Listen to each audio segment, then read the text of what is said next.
ఈ ప్రతి సంవత్సరం వచ్చేటువంటి ఈ కోటి దీపోత్సవం మనకు ఏం నేర్పుతోంది అంటే, ఇక్కడకు వచ్చి కేవలం గ్రౌండ్లో దీపాలు పెట్టడంతోనే మీ పని అవ్వలేదు.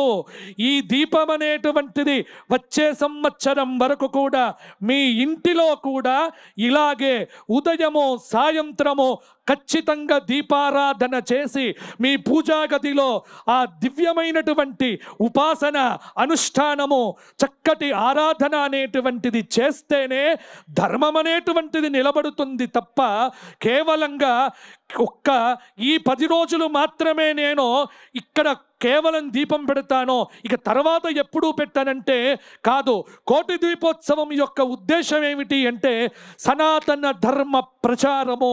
ప్రతి వ్యక్తిని కూడా తట్టిలేపి వారిలో భక్తి తత్వాన్ని మేల్కొల్పి సనాతనమైనటువంటి భారతీయ ధర్మ మూలాలను అహరహము కూడా తీసుకువెళ్ళటానికే ఈ కోటి దీపోత్సవం అనేటువంటిదే